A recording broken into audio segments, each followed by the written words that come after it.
Alex Cole here with BobCAD-CAM. The topic of this video is one that I know many people have interest in, but I also know that a lot of people just don't even know where to begin to get started with, and that is high-speed machining, adaptive machining, tricordial machining. There's many names for it, but ultimately it's high-speed machining where we're moving the tool very quickly through the workpiece and removing that material in a new non-traditional technique. Now, there's a lot of resources online of people that show different videos. They talk about different pieces of the formula that you have to use to be successful with adaptive machining, but I kind of felt like everything was lacking in a good overall description of the fundamentals of everything that has to come in together so that you can create successful machining operations using an adaptive toolpath. So many years ago, I created a white paper on adaptive machining. We published it and put it up on the BobCAD-CAM website. It's a PDF. It's available to download. I've posted it in a few groups over the years. You may or may not have seen this document. And it was just kind of a rough overview of all of the core concepts. We're going to cover those same concepts in this video, and we're going to expand a little bit beyond that. So let's go ahead and get started and take a look at the different pieces of this puzzle. So starting with our white paper document that we put together, like I said, the reason that I put this together was because I found a lot of customers who were interested in attempting this technology. They would, buy software that had some high-speed option in it, and they, see videos online of people saying, cut it at 500 inches a minute or 800 inches a minute. So they grab a tool, they grab a workpiece, they buy some new whiz-bang CAD-CAM software, they create a tool path, and they walk out to the machine and they break a tool, or they load the chips up in the tool. They might throw the workpiece out of the vise. Needless to say, their results are less than optimum. I've had a number of customers and people who have attempted this explain that it seems like the toolpath takes longer to machine something because it's doing all of this extra motion. And all of this is true if you're not applying the right core fundamentals to successfully achieving a high-speed toolpath.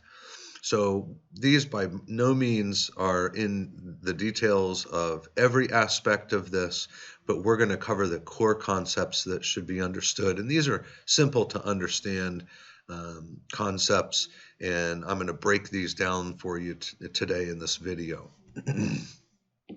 So the first thing that we want to look at is our tooling.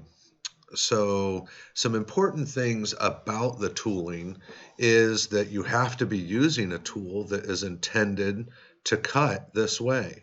There's aspects about the way that a tool bit is ground, and those tools need to be ground in a way that's going to get the chips out of the cut fast enough and also have a proper relief angle so that the tool can be pushed fast enough through the material.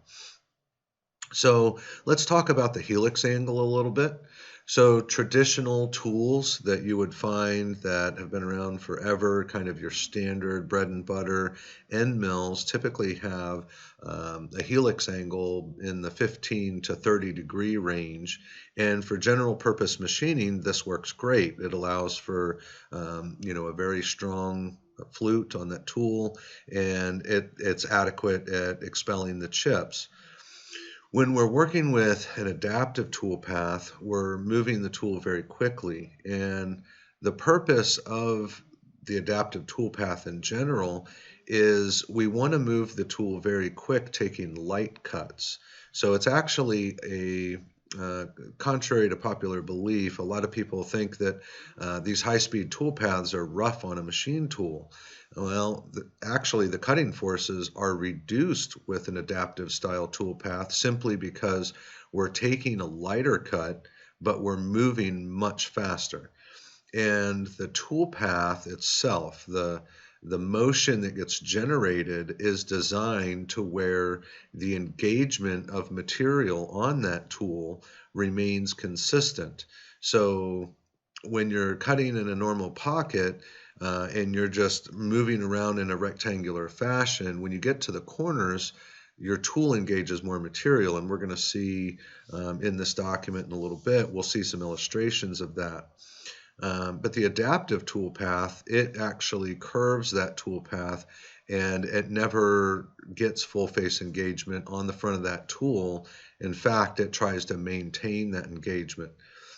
Now, by doing that, we take very small stepovers and we can move very fast, much faster than one would normally think.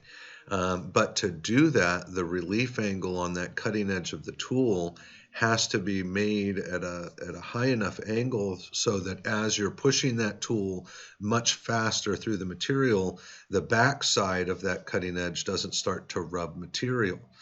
So having a proper tool that is designed for high-speed type machining is going to be very important. Now, as you'll see in a little bit, there are special design tools that you can use that have more flutes than what you would expect for this type of operation, and that allows you to go even faster. So we'll see that just in a minute as well. So the second part that's important about the tooling that you got to consider is the balance of your tooling. So traditional machining might require a lower RPM, but because of the methods that we use with high-speed machining or adaptive machining, you're actually going to be able to run that spindle much higher. And by doing so, the balance of your tool holder is going to be important. The actual cut length, because we're taking lighter cuts, we're effectively going to have more cut length. The tool's going to be engaged into material more or over a longer period of time, or I should say more inches of cut. But because it's a lighter cut, the tool pressure is reduced and the life expectancy of the tool is increased. But that all depends on the quality of the holders that you're using for your tooling. So if you're holding a tool in a collet versus something that is a very rigid setup like a hydraulic holder or a shrink fit, press fit type tool holder, you're going to get different results. And the rigidity of your tooling setup is very important to tool life and the harmonics of how everything cuts. That same thing moves on to our next subject, which is the actual workpiece setup itself. When you're machining with an adaptive toolpath, you need to make sure that you actually have a very positive hold onto your workpiece. If you have a less than ideal setup on the machine to hold your workpiece, then your results are probably going to vary. You want a very rigid setup so that your part, and as the tool is moving, you have very good solid hold, and there isn't harmonics that's going to come in from a less than ideal setup. So the integrity of your workpiece setup on your machine, if you have something overhanging a vise or so on, your results in that toolpath are definitely you're going to notice that, and that toolpath isn't going to work as well. So make sure that you have a quality setup with your workpiece. So the tool and the workpiece is a very critical component to success in this, in conjunction with the toolpath motion itself that's going to be generated from a CAD-CAM system.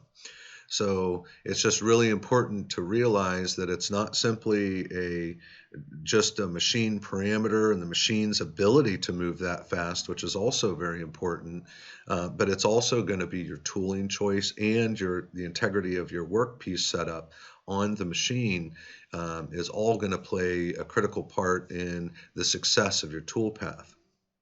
So let's go ahead and move on to the biggest mystical part of this high-speed machining. And the question that I get asked over and over is, but I just don't understand how come I can take a tool and push it way faster than what I've ever done before. It just doesn't make sense as to, how come I can take a tool and, I normally cut at 20 or 30 inches a minute, maybe even 50 or 60 inches a minute, and now you're saying we're going to cut at 500 or 800 inches a minute. How is that even possible? And that comes into play with what's called radial and axial chip thinning. And really, it's just a fundamental understanding of how feeds and speeds work. So let's go ahead and we'll dig into this because this is one of the main topics. Okay, so in our document here, we can see that I've got an end mill. This is a ball end mill, and right now it's starting to, these images here are starting to show radial and axial chip thinning. So what exactly is chip thinning and how does that work? So in this document, what I'm going to do is I'm actually going to jump down so that we can see another illustration, because this is a very important illustration to understanding, this radial and axial chip thinning. So here we're looking at a tool from above. So we're looking down the shaft of the tool and we're looking at the engagement in the material. Now, when you go to a manufacturer's tooling catalog, or you talk to a manufacturer and you're looking at their feed and speed data for a tool, they're giving you a chip load per flute. And I'm going to flip over here. I've got the Mellon Tool Company's catalog open. This is the tool that was used in our high-speed S-shaped part. And it was the material that we were cutting in was 4140, so that's down here under steels.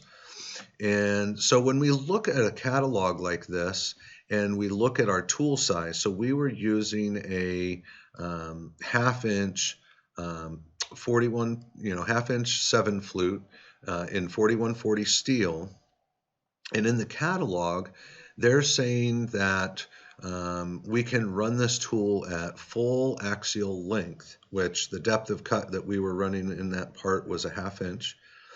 And it says that the radial step over, the radial side load amount, is 0.1 times the diameter, or smaller than 0.1 times the diameter. So we're going to use that information to help us determine our step over amount.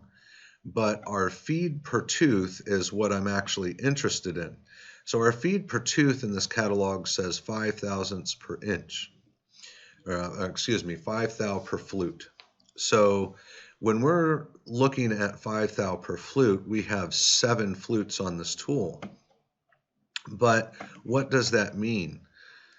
Well, if we were moving at 5 thou per flute, like it shows in this illustration, we can see that at the center of that tool, programming with typical feed rate calculations, we would end up with a given feed rate, because the biggest or the thickest part of that chip is at that center line of your tool.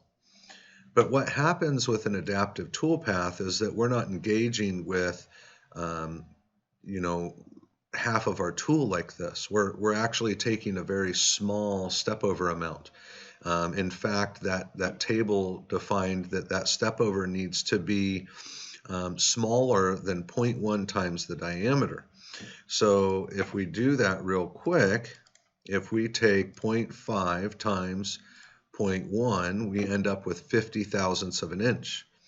Well, we're not even going to run at 50 thousandths of an inch. And again, the catalog is recommending smaller than that.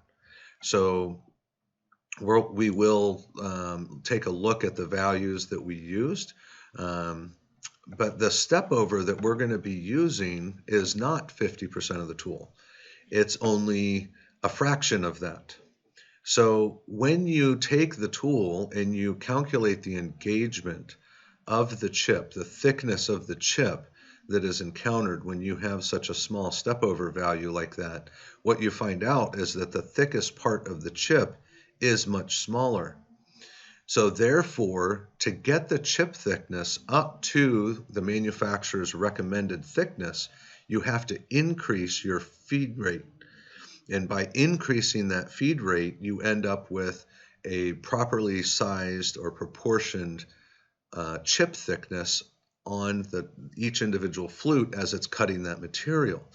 And what this does is it's actually good for your tool life, because your tool, if you're running with a very small or thin chip, is actually going to start rubbing. It's going to generate more heat, and your tool's not going to last as long. So by increasing that feed rate, that's what's required so that that tool is actually cutting at the recommended feed per tooth value that the manufacturer gives you as a baseline starting point. And of course, just like all speeds and feeds, you're going to listen to the cut and you'll speed up or slow down according to what the harmonics of that machine and that cut tell you. And a lot of that is going to depend on the quality of your holder and your tool, the rigidity of your machine, the type of material you're cutting, and so on. Now, a lot of people, might say, well, I don't have a machine with a high-speed spindle. I don't have a very fast machine. I have a pretty simple knee mill that's been retrofitted, or it's not really a high-speed machine.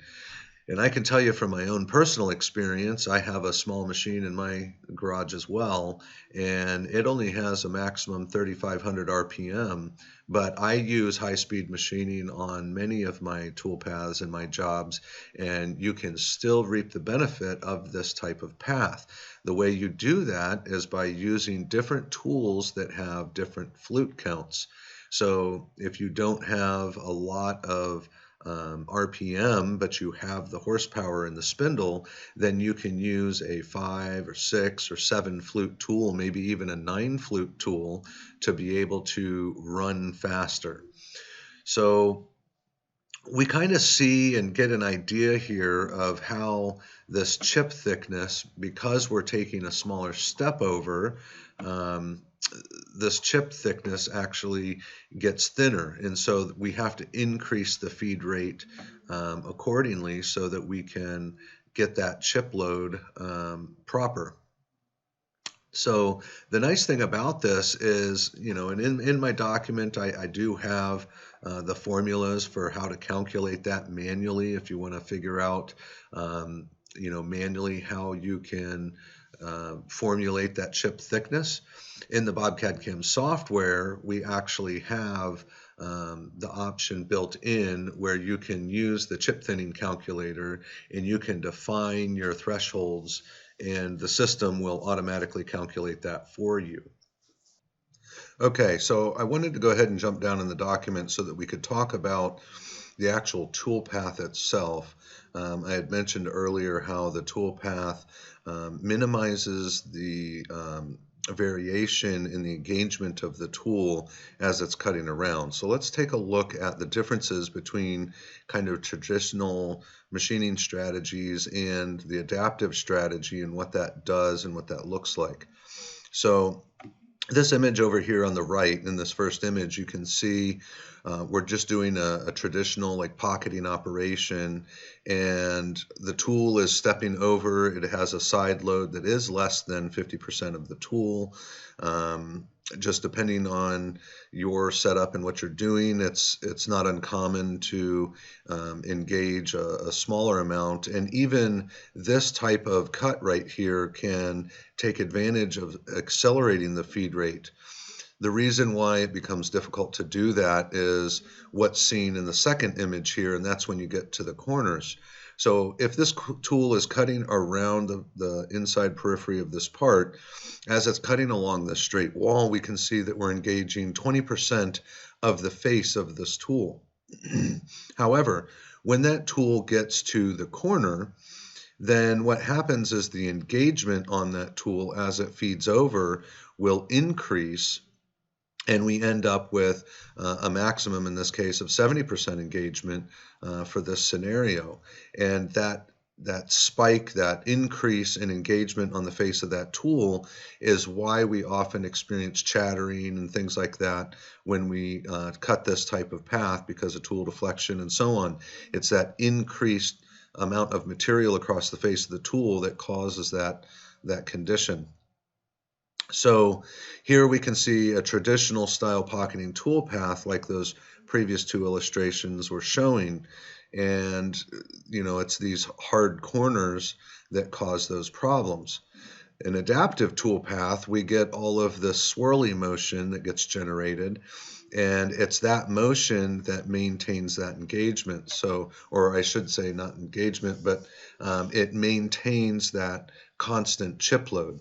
And here's an exploded view of the corners, those harsh corners that we would have seen, and we can see that the toolpath is always flowing, and it has these arc moves where it's arcing in and out. And if you actually step through simulation and you look at the material that's being engaged, the contact face or the engagement that's on the face of that tool, it never really increases over that small percentage. Because these radius sweeping moves allow that easy entry and easy exit of the material. So, here we can see, the same path, and we see it in two different ways. And one of the things that it's important to understand is these sweeping arcs into and out of corners and things like that is controlled through an option called the minimum curvature radius. So by setting a smaller minimum curvature radius, you can see the toolpath can get into the corner much tighter, because again, it's using arc motion to get in there. If you set that to a larger value, then the toolpath isn't going to be able to get into that smaller area, and it's not going to allow that tool to drive in there. So that's something that, based on the part that you're cutting, you're going to have to adapt or adjust this value, and it will have a great impact on what your toolpath looks like. Now, you have to keep in mind that an adaptive toolpath or a high-speed toolpath is not used for finishing. It's just used for roughing material out and getting that material out of there as fast as possible. And in the BobCAD-CAM software, the adaptive strategy is available for many of our operations. We have, facing operation has it as an option. Our 2D pocketing has it as an option. The advanced rough has it as an option. Even our multi-axis 5-axis toolpaths for our 5-axis roughing, we have adaptive as an option as well. Okay, so the next thing that we're going to look at here is when we see a toolpath for adaptive, we see these purple linking lines that are moving across the part. And so there are tolerance values that define when the system should keep the tool down and when it should do what I'm going to refer to as a micro lift, and lift the tool up a little bit, and then it moves at a much higher speed back across the part to begin the cut. So it's not going to do necessarily a full retract, although in some areas it will do a full retract. Again, it's based on a tolerance setting for linking moves. But these micro lift moves, what actually happens is there is a tiny little clearance lift that happens in the z-axis. And in the parameters of the toolpath, we're going to see where we can define this link clearance amount. And what it's setting is, as the tool comes out, it'll do this micro lift and just lift the tool off of the surface of the part just a little bit, and the tool will zip across where it's not cutting, and then it will ramp back down onto that surface and then begin the next pass of the tool path. Okay, so we've kind of gone through the overview of this document here, so let's go ahead and switch over to the software, and we'll start taking a look at these options in the software itself. Okay, on the screen here, I've got the S-shaped part from the video that we saw earlier, and this is using the advanced rough toolpath, which has the adaptive option. So if I edit that feature and I come in, so you can see that we are on the advanced rough toolpath, and I go to the patterns page, under the cut pattern is where we find the adaptive roughing option for this toolpath. Moving on to the parameters page, we can see that this one is set to a step over of 35 thousandths. So again, remember when we were looking at the tool page, we had that step over defined as smaller than 0.1 of the tool diameter, and we calculated that as 50 thousandths. And what we ended up running here is 35 thousandths on this particular tool. So here we'll define our step over. And then when we come down, we have the input for that minimum curvature radius. So as you recall, that was the, this is the value that the system uses when it's creating the arc motion in and out of those corners. And so the smaller the value that's in here, the smaller the arc is that the system will create to get into those corners. But you have to keep in mind that when it's looping around, your machine's going to be trying to move very fast. And so you may actually find that making this value too small will become problematic on your machine because of the speeds and feeds that it's trying to run, and your machine will probably limit that motion in the end. So it is a fine balance between the feed rate capabilities of your machine and the fact that we're roughing a part out. How much of that, how tight into that corner do we really want to get with this path versus being able to get that material out quickly. So, okay, moving on, if we go to the next page here on parameters, there's nothing that I'm worried about there. On options, we've got several different options, but these aren't pertaining to the adaptive. But on the links page is where we have, when we were talking about the repositioning and those linking moves that were on the tool path. So those were the ones that were defined in that purplish color. And for a large gap, we have this checkbox on whether we want those to be a rapid retract, where the tool will actually rapid up and move over at a rapid feed rate to get from one area to another. Now, if that's a large gap, it may be quicker for us to use that rapid. Now, one thing to keep in mind, and I'm going to go ahead and close out of that feature, one thing to keep in mind that is the linking moves whenever the system is linking like that with an adaptive toolpath, in the machine definition, we have a maximum cutting feed rate that can be defined. And this maximum cutting feed rate is what the system uses to kind of limit what can be output for a feed rate for your machine tool. And this needs to be set to a value that's approximately, at the max capacity of what your machine can do. And in the system, when the code is generated, what we will do if we're not doing a rapid linking move is the system will output a G1 feed rate move that is at the maximum cutting feed rate. So it will cut across at the defined program feed rate when it's cutting the material. But when it's doing that link move back, we want it to move as fast as it can. So the system's set up right now to pull that link back feed rate from this maximum cutting feed rate value that's defined in your machine definition. So it's important that this value is set to something that's accurate to what your machine can do. Because if your machine can cut at 5, 6, 7, 800 inches a minute, but this value is set to 200 inches a minute, then it's going to output that feed rate at that 200 inches a minute, and your path will actually run slower than what it potentially could on your machine. Okay, so let's jump back into the parameters. Okay, so we were on the links page, and we've talked about this rapid retract for large gap.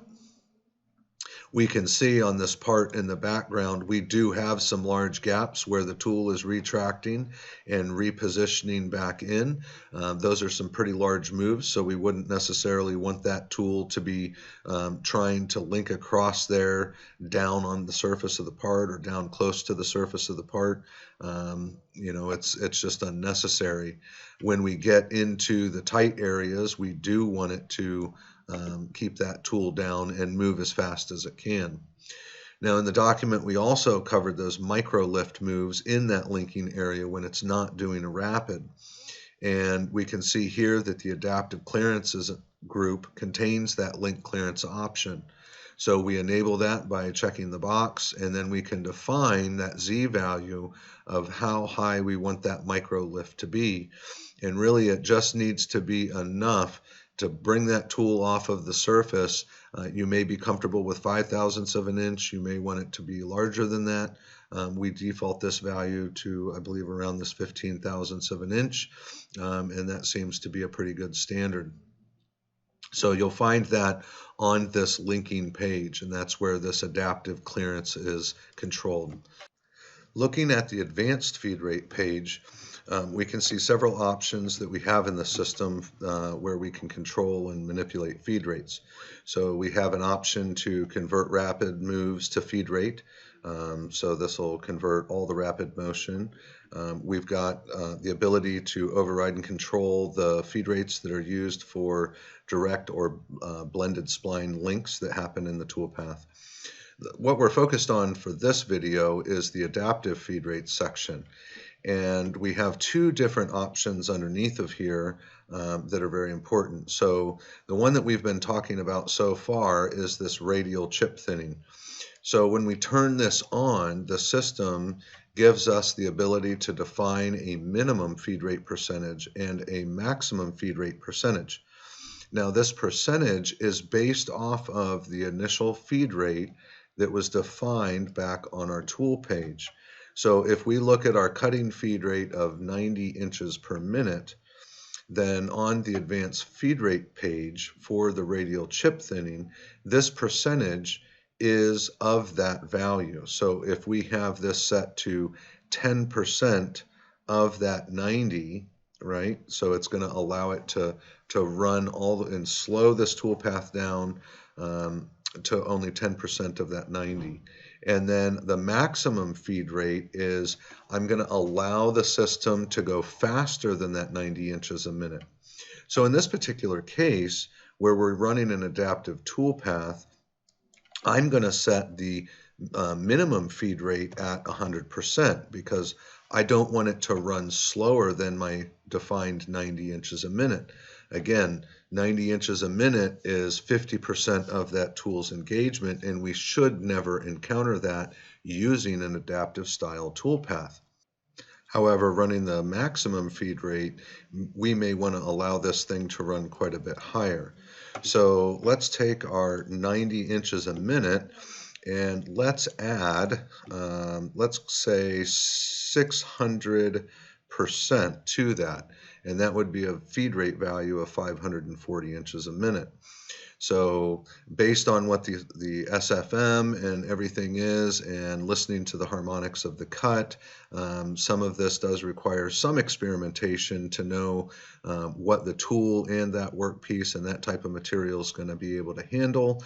The idea is you want to get a starting point, you want to do some tests with it, and you'll learn how far you can push based on your setup, your tooling, whether you're using coolant or air, and so on. So if we allow this maximum feed rate to go up to 600%, then we know the resulting feed rate that we would see at the machine or in the program would be that 540 inches a minute. So this is where the radial chip thinning comes into play, and where you can set it in the software, and it will do the calculations, and based on the engagement of that tool, because we set this to 100%, the system will not be allowed to slow the tool down below our 90 inches a minute. But because of this maximum feed rate percentage, we will be able to speed that tool up to a maximum of the 540 inches a minute. And again, that's going to be based on the calculation of that engagement and how that tool is engaging the material. Now, the other option that we do have here, and I'll cover it just because we're on the topic, and that's this adaptive volume based. So if I flip back over to our document that we were looking at earlier, remember we had this scenario where using traditional pocketing versus an adaptive style. This traditional pocketing, when we run into the corner, our tool engagement spikes.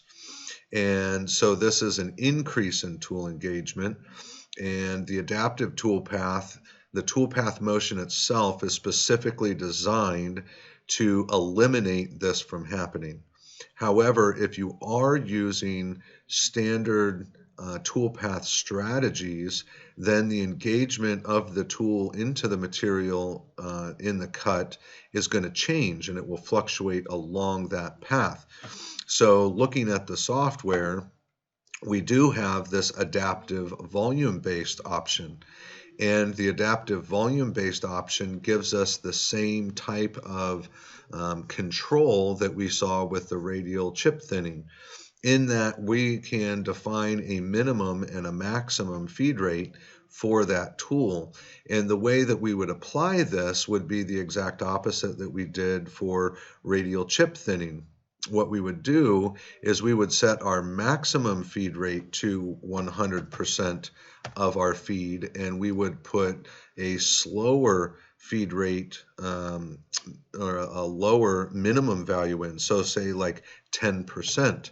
So what this is going to allow the system to do is, as it sees that tool entering into a corner where the engagement on the face of that tool increases, it's going to start slowing the toolpath down by changing the feed rate and slowing that tool down to avoid that chattering and to avoid that, the bad harmonics that we run into in that condition. So hopefully this information here has given you a better view of this topic about adaptive machining, some of the feed rates, what is radial chip thinning, and how the toolpath itself allows us to be able to run faster. Now, obviously, there's quite a bit more to this subject, and we could go on for a long time in great detail about different aspects and different principles with the tool, how to determine that tooling info, more into work holding, more into, coolant and air strategies, what's going to be better. But that's just too much for putting in a video like this. But hopefully the information that I've provided here has given you a clearer picture so that you have enough information to be able to go out and take the available information from your tooling supplier and your machine tool manufacturer to have a more successful attempt at applying adaptive strategies in your shop. All right, that's all for now.